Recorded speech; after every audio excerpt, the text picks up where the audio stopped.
인생은 사건보다 해석이 중요하다라는 이야기가 있습니다. 이 말의 의미는 어떤 사건을 만나느냐보다 그 만난 사건을 어떻게 바라보고 해석하느냐가 훨씬 더 중요하다는 것이죠.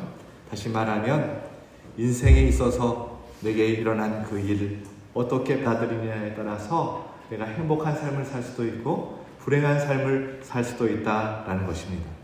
예를 들면 술만 마시면 세상살이가 힘들다고 지독하게 가족들을 구타하고 폭력을 휘두르면서 술주정을 하는 그 술주정뱅이가 있었습니다.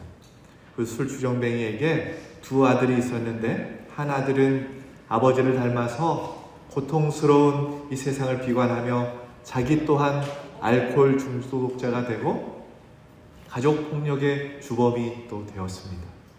또 다른 아들은 나는 절대 아버지와 같은 사람이 되지 않아야지 하고 다짐을 하고는 술은 입에도 대지 않고 열심히 부지런히 푼푼히 모은 돈으로 조그만한 구멍가게를 하나 장만을 했습니다. 어느 날 누군가가 이 두 아들에게 질문을 했어요. 어떻게 지금과 같은 삶을 이렇게 살아가십니까? 라고 물었더니 두 형제의 대답은 공교롭게도 똑같았다고 합니다. 그 상황에선 누구라도 저처럼 될 수밖에 없습니다. 인생을 바라보는 관점, 내게 일어난 일을 어떻게 해석하느냐에 따라서 내 인생을 전혀 다르게 만들 수 있다라는 것이죠. 오늘 본문에 보면 자기의 인생을 기가 막히게 해석하는 한 사람이 등장합니다. 바로 요셉입니다. 요셉은 아버지의 심부름으로 양을 치고 있는 형들의 안부를 묻기 위해서 헤브론에서 세겜 땅 도단까지 약 140km를 걸어서 형들을 만났습니다. 그런데 평소에 이 요셉에게 반감을 가지고 있던 형들이 요셉을 죽이려고 하다가 애굽 상인에게 이 요셉을 팔게 됩니다. 그래서 요셉은 졸지에 노예로 팔려가게 되었고 말도 안 통하는 곳에서 짐승처럼 봉사리를 하면서 견뎌야만 했습니다. 일이 좀 잘 적응이 되고 잘 풀리는가 싶었더니 여주인의 모함으로 성폭행 미수범으로 그 제목을 가지고 억울하게 감옥살이를 하게 됩니다. 그 감옥에서 하나님의 은혜로 바로의 꿈을 해몽을 하고 우여곡절 끝에 요셉이 애굽의 총리가 되는 그런 일들을 만나게 되죠. 그렇게 세월이 흐르고 나라의 흉년이 든 어느 날 자기들을 팔았던 형들을 다시 만나게 되는 장면이 오늘 본문에 나와 있는 이야기입니다. 당시 최고의 강대국의 최고의 권력 실세가 된 자기의 발 앞에 자신을 팔았던 그 형들이 지금 엎드려 있는 것입니다. 요셉을 종으로 팔았을 때가 17살, 그리고 바로 왕 앞에 섰을 때가 30살, 그리고 7년 흉년이 지나고 2년 흉년이 지나, 그리고 9년이 지났죠. 39살 나이에 지금 형들과 맞닥뜨리게 된 것입니다. 요셉을 팔았을 때가 17세, 그리고 총리가 돼서 형들을 만났을 때가 39세. 몇 년 만에 만난 것이죠? 네, 감사합니다. 39 빼기 17 하면 22년입니다. 그렇게 22년 만에 형들을 만나게 되었습니다. 자신이 요셉이라고 형들에게 밝혔지만 형들이 믿지를 못하는 것입니다. 그도 그럴 것이 살아있는 것만으로도 믿기 어려운데 애굽의 총리가 되었으리라고는 꿈에도 상상을 못했지. 만약에 살아있으면 어느 집에 종살이를 하고 있으리라 그렇게 생각했지 어떻게 한 나라 이 애굽의 총리가 되었으리라고 꿈에도 생각을 했겠습니까? 4절 말씀 우리 함께 봉독합시다. 요셉이 형들에게 이르되 내게로 가까이 오소서. 그들이 가까이 가니 이르되 나는 당신들의 아우 요셉이니 당신들이 애굽의 반자라. 자기가 요셉이라고 해도 믿지를 않으니까 가까이 와서 좀 보라는 것입니다. 요셉이 17세에 헤어졌고 22년이 지났음에도 불구하고 그래도 어렸을 적 저의 모습이 남아있으니까 가까이 와서 한번 보라는 것이죠. 확인하라는 것이죠. 그러다가 결정적인 증거를 제시합니다. 나는 당신들의 아우 요셉이니 당신들이 나를 애굽으로 판 자라. 요셉이 애굽에 팔렸던 사실은 팔려온 요셉과 그를 판 10명의 형들밖에 모르는 사실이었습니다. 아무도 모르는 사실이지. 아마 10명의 형들은 우리가 무덤까지 이 비밀은 가지고 가자, 그렇게 다짐했던 비밀이었을지 모릅니다. 그런데 이 사실을 알고 있다는 것은 그가 요셉이라는 확실한 증거인 것이죠.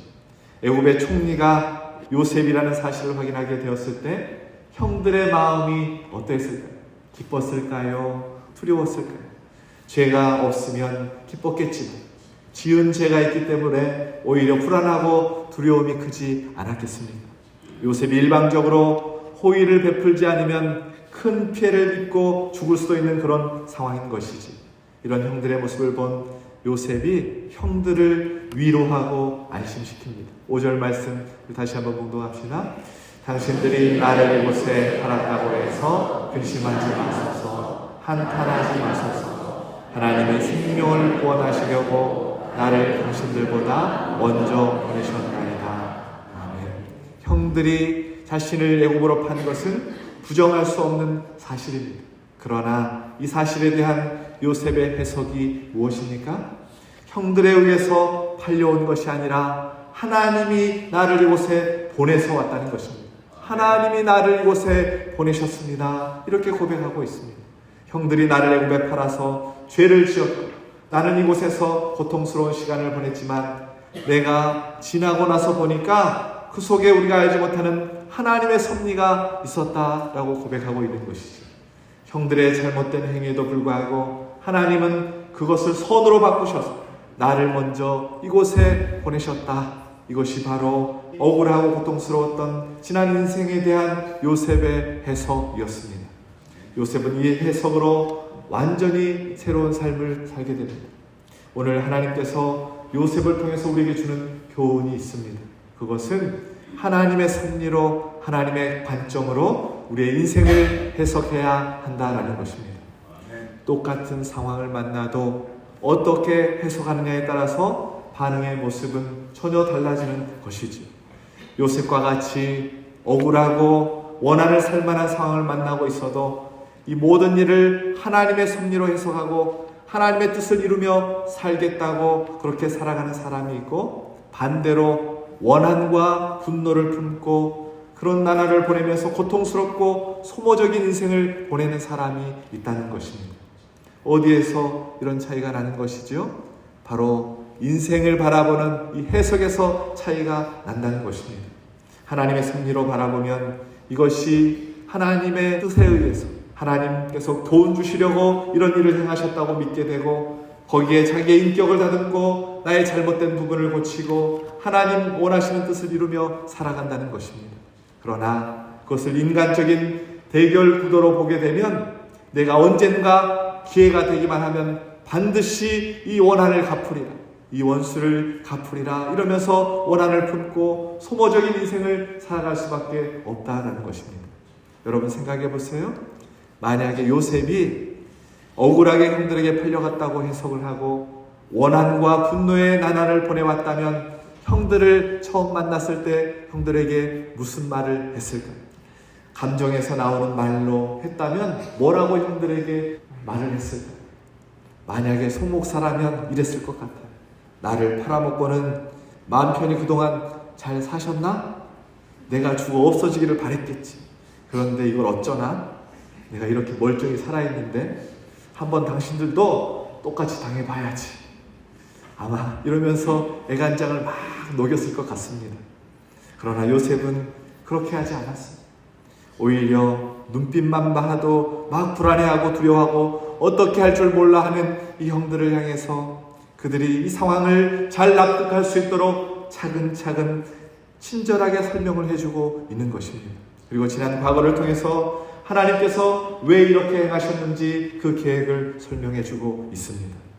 하나님의 관점, 하나님의 섭리로 해석하는 자만이 요셉과 같은 삶을 살아갈 수가 있는 것이지, 팔려온 인생과 보내심을 받고 온 인생은 완전히 다른 것입니다.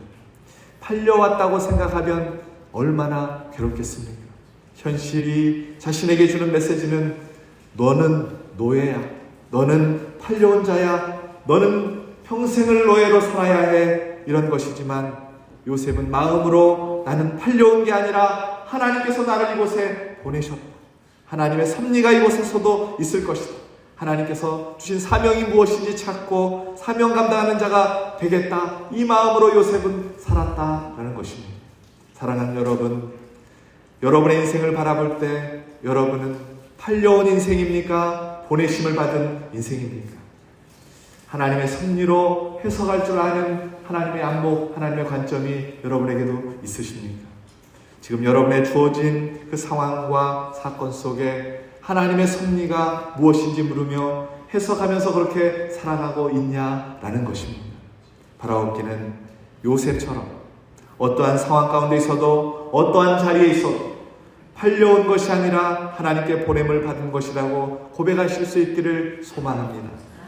하나님께서 나를 지옥 같은 곳에 보내셨어도 나는 떠밀려 이곳에 떨어져 온 것이 아니고 하나님의 뜻이 계셔서 나를 이곳에 보내셨다. 이 고백이 있어야 참된 신앙인이라는 것이죠. 우리의 인생을 근시안적으로 바라보면 우리는 팔려온 것밖에 보이지 않는 것입니다. 그러나 멀리서 내 인생을 조망해보고 하나님의 관점으로 내 인생을 바라보면 내가 팔려온 인생이 아니라 하나님께서 보내신다. 하나님께서 보내심을 입은 인생이라는 것을 우리는 깨달을 수 있다는 것입니다. 하나님의 관점이라는 책을 쓰신 토미 테니라는 목사님께서 이 책 서문에 자신의 막내딸이 서너 살 됐을 때 엘리베이터 안에서 경험한 이야기를 그 책 서문에 써놓았습니다. 딸과 함께 엘리베이터를 탔는데 한 사람 한 사람 한 층 한 층 이렇게 사람들이 밀려오게 됐어요. 처음 탔을 때는 이 엘리베이터 안에 이 딸이 예쁜 장식들 이렇게 바라보았는데 이제는 사람들이 이렇게 막 밀려오니까 사람들의 무릎, 허리, 엉덩이밖에 보이지 않았답니다. 그때 이 당황한 아이가 아빠에게 이렇게 말했습니다. 아빠, 안아주세요. 답답해요. 아무것도 안 보여요. 잘 보였으면 좋겠어요. 이 아이를 안아서는 아빠의 눈높이만큼 올려주자 이 아이는 아빠가 보는 것만큼 모든 것을 볼 수 있었답니다. 토미 테니는 하나님께 하나님 안아주세요. 하나님 눈높이만큼 보고 싶어요 라고 말하는 것이 신앙이고 기도고 예배라고 그렇게 말하고 있어요. 아이는 아빠 품에 안겨 아빠와 같은 눈높이, 즉 아빠의 관점으로 세상을 바라볼 수 있게 된 것이지.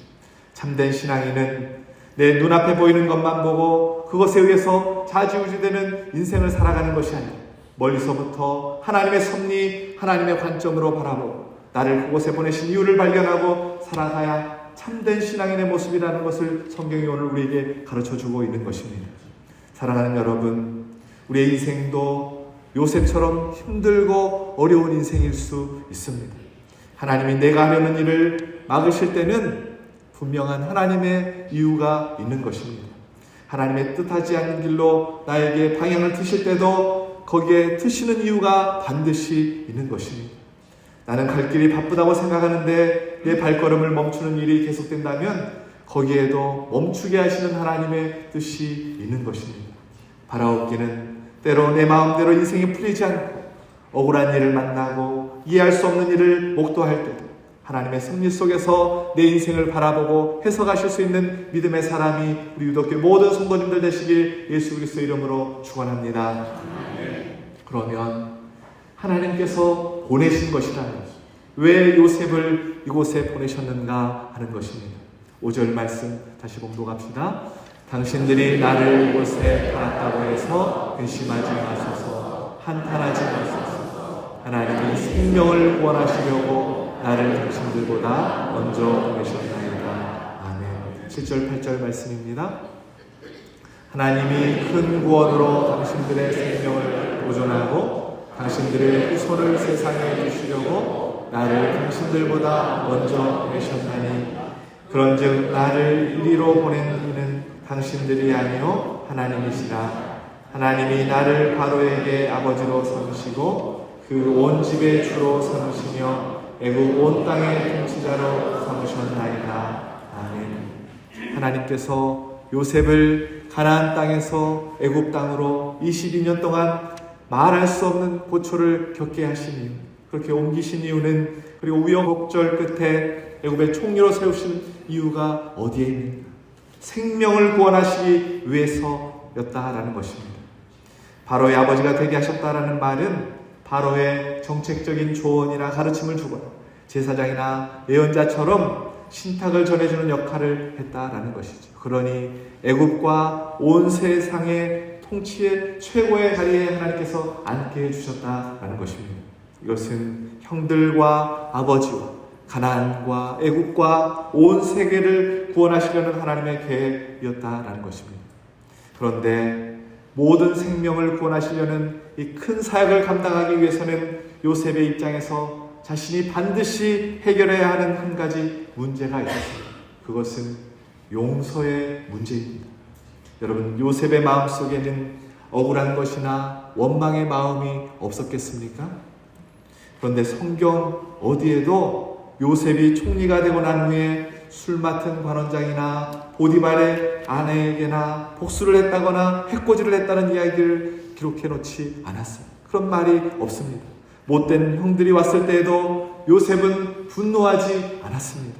하다못해 권세 있는 자리에 앉아서 형들을 향해서 너희의 죄를 사하노라 이런 말도 하지 않았습니다. 그러면 요셉은 마음속에 남아있는 아픔과 상처들을 어떻게 해결했을까요? 우리 창세기 41장 51절 말씀 함께 봉독합시다. 요셉이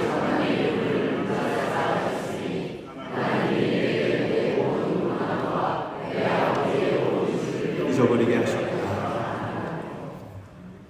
요셉이 총리가 되고 나서 애굽 제사장 보디베라의 딸과 결혼을 합니다.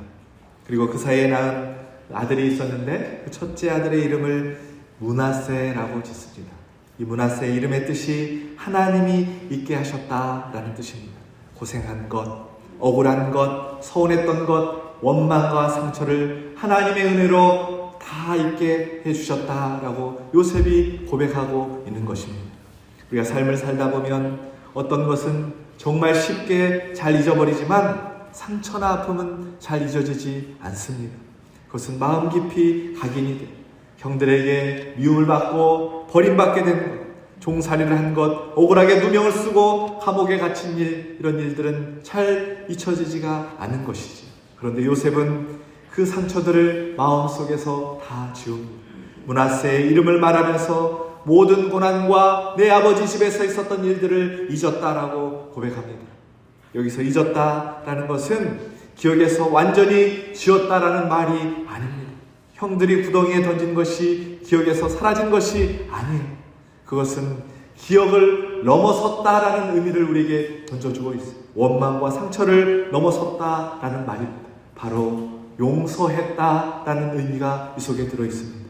여러분 보세요. 요셉은 형들에게 복수할 수 있는 위치에 앉아 있습니다. 힘도 있었어요. 그런데 그렇게 하지 않고 용서를 요셉은 선택했다라는 것입니다. 하나님이 그렇게 해주셨다라는 겁니다. 요셉이 믿는 하나님, 요셉의 삶을 인도하신 하나님은 어떤 하나님입니까? 로마서 8장 28절 함께 봉독합시다. 우리가 알거니와 하나님을 사랑하는 자 곧 그의 뜻대로 부르심을 입은 자들에게는 모든 것이 합력하여 선을 이루느니라. 아멘. 당신들이 나에게 악한 의도를 가지고 이런 일들을 행하였을지라도 하나님은 모든 것을 선으로 바꾸어 주셨습니다. 이렇게 고백하고 그 은혜 때문에 원망과 상처를 넘어 용서를 선포할 수 있게 되었다라는 것이지. 시간이 흐르고 아버지 야곱이 죽고는 그러자 형들이 마음이 불안하고 두려워서 요셉이 그동안 아버지 때문에 참고 있었을지 몰라. 이제 아버지가 돌아가셨으니 우리에게 복수할 거야. 그래서 요셉에게 찾아와서는 용서를 구하는데 이렇게 말합니다. 창세기 50장 16절 17절 함께 봉독합시다. 당신의 아버지가 돌아가시기 전에 명령하여 이르시기를 너희는 이같이 요셉에게 이르라. 내 형들이 내게 악을 행하였을지라도 이제 바라건대 그들의 허물과 죄를 용서하라 하셨나니. 진정으로 회개한 자의 말이라고 할 수 없을 것만 같아요. 형들은 상처받은 요셉보다 자기의 안위를 더 걱정하고 있는 것입니다. 제가 말씀을 묵상하면서 속으로 이렇게 말했어요. 아주 미운 짓만 골라서 한다. 형들은 아주 미운 짓만 골라서 해요. 여러분, 용서가 힘든 이유가 어디에 있습니까? 나는 용서하는데 상대방은 변하지 않을 때 힘든 것입니다. 내가 이래도 용서해야 되나? 나만 손해보는 것 아닌가? 그런 생각이 밀려온다는 것이지. 그런데 우리가 구별해야 할 것이 있습니다.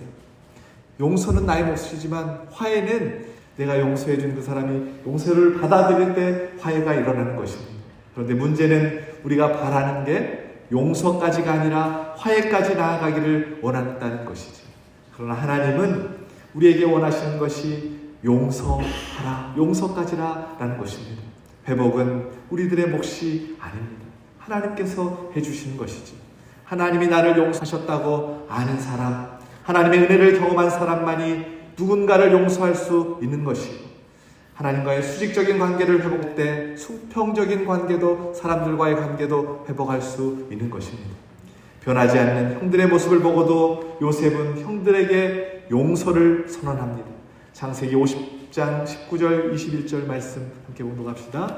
요셉이 그들에게 이르되 두려워하지 마소서, 내가 하나님을 대신하리이다. 당신들은 나를 해하려 하였으나 하나님은 그것을 선으로 바꾸사 오늘과 같이 많은 백성의 생명을 구원하게 하시려 하셨나니, 당신들은 두려워하지 마소서, 내가 당신들과 당신들의 자녀를 기르리이다 하고 그들을 간곡한 말로 위로하였더라. 아멘. 여러분, 요셉의 용서로 형들이 살아나고 야곱의 가정과 후손들이 구원을 받게 됩니다. 용서를 통해서 가족을 구원하고 민족을 구원하는 역사가 임하게 되었다라는 것입니다. 그런데 오늘 요셉의 용서는 마치 세상을 구원한 예수님의 십자가의 용서와 닮아 있습니다. 십자가의 용서는 특별한 용서입니다. 회개하지 않았는데도 용서하는 겁니다. 우리가 회개했기 때문에 우리 주님이 십자가를 지신 것이 아닙니다. 요셉은 형들이 진심으로 회개한 것이 아님에도 불구하고 형들을 용서했습니다. 이것이 하나님의 용서입니다. 우리가 받은 용서입니다. 우리는 태어날 때부터 이미 용서받은 자로 태어났습니다. 이런 용서가 오늘 우리 가정에, 우리의 삶에 필요하다라는 것이지.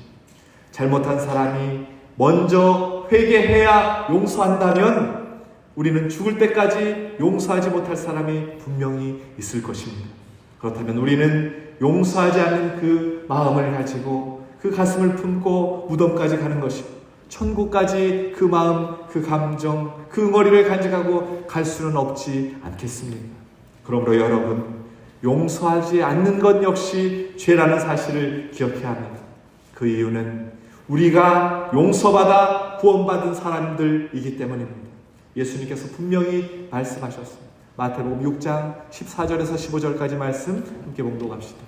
너희가 사람의 잘못을 용서하면 너희 하늘 아버지께서도 너희 잘못을 용서하시려니와 너희가 사람의 잘못을 용서하지 아니하면 너희 아버지께서도 너희 잘못을 용서하지 아니하시리라.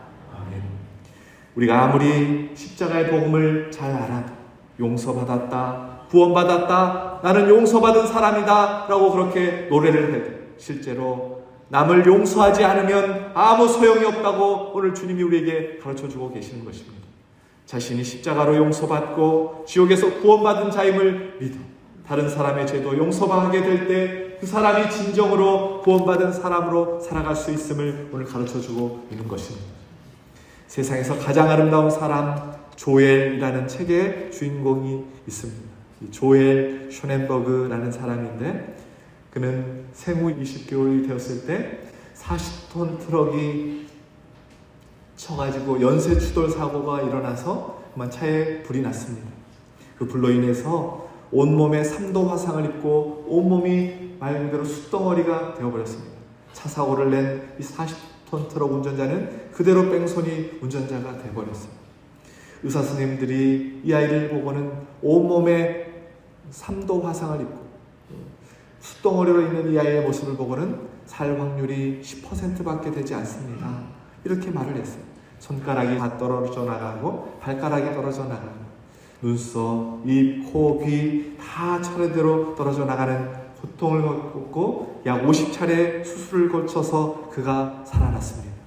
부모님은 이 아이를 하나님께 맡기고 기도로 키워냈습니다. 하나님, 이 아이를 하나님 앞에 맡깁니다. 하나님이 이 아이를 살려주십시오. 이 아이가 손가락도 없고 발가락이 없지만 얼마나 건강하게 자랐냐면 초등학교 다닐 때는 축구와 농구 선수로 활약을 하고 이 괴물처럼 친구들이 괴물이라고 놀려. 머리카락도 없고 귀도 없고 코도 없고 아무것도 없는 눈만 이렇게 덩그러니 있는 이 아이를 보고는 괴물이라고 놀리는데도 초등학교 때는 축구와 농구 선수로 활약을 하고 중고등학교 때는 산악 자전거와 클레이 사격 선수로 또 유명해졌다고 합니다. 18년 만에 40톤 트럭 운전수를 붙잡아서 법정에 출두하게 했습니다. 법정에 세워졌을 때 조엘이 증인으로 서서는 이렇게 그 트럭 운전수에게 말을 했습니다. 저는 증오심으로 인생을 허비하지 않을 것입니다. 증오는 또 다른 고통을 낳습니다. 대신 저는 하나님의 은혜 안에 있는 무한한 사랑에 감사하여 살아갈 것입니다. 저는 가해자를 용서합니다. 그리고 제 외모에 대해서 손가락질하는 세상도 기쁨으로 용서합니다. 제가 이렇게 용서할 수 있는 것은 제가 위대해서가 아니라 제 안에 있는 하나님이 위대하시기 때문입니다. 여러분, 용서는 미운 그 사람을 바라보고 하는 것이 아니라 내 안에 계신 위대하신 하나님을 바라보고 하는 것입니다. 용서를 실천하는 나를 통해서 하나님의 이름이 높임받게 될 줄로 믿습니다. 한 가정에 어린 남매가 장난감 때문에 가지고 놀다가 서로 큰 다툼이 일어났어요. 어머니가 이 모습을 보고 달려오시자 엄마를 보자마자 여동생이 씩씩거리면서 하는 말이 엄마, 오빠가 먼저 싸움을 걸었어요. 그러는 거예요. 그러자 이 오빠도 아니에요. 제가 먼저 시작했어요. 큰 소리로 서로 이렇게 다툼이 가시지를 않았답니다. 이 어머니가 두 아이의 손을 꼭 붙잡고는 이 아이들에게 이렇게 얘기를 했답니다. 얘들아, 엄마는 누가 먼저 시작했는지 알고 싶지 않단다. 엄마가 알고 싶은 것은 누가 먼저 그만두려고 하는지, 누가 먼저 용서하는지, 사람이 되는지 이것을 원한단다. 여러분, 오늘 하나님께서 저와 여러분에게도 동일하게 물으십니다. 누가 먼저 이 일을 시작했는지, 누구 때문에 이 문제가 일어났는지 하나님을 알고 싶지 않으시다. 누가 먼저 용서하는지, 누가 먼저 화평을 선포하려고 하는지 그것을 물으신다라는 것입니다. 사랑하는 여러분, 하나님께서 보내셔서 저와 여러분이 지금 이 자리에 가정과 교회와 일터와 학교에 이 자리에 서 있습니다. 생명을 살리려 축복의 통로로 하나님께서 그 자리에 보내셨습니다. 믿으시는 분만 아멘 합시다. 그러나 그 자리에서 용서하지 못하고 사랑하지 못한다면 우리는 부끄러움을 당하게 될 것입니다. 하나님께서 주신 그 자리, 가정에서, 일터에서, 교회에서, 학교에서 여러분이 서 있는 그 자리마다 진정으로 용서의 십자가, 사랑의 십자가가 세워지기를 주님의 이름으로 축원합니다. 그리하여 요셉처럼 저와 여러분을 통해서 관계가 다시 회복되어지고 살아나고 살리는 생명의 역사를 경험하고 하나님의 큰 구원을 이루어드리는 도구로 쓰임받는 우리 유독교회 모든 성도님들 되시길 예수 그리스도의 이름으로 축원합니다.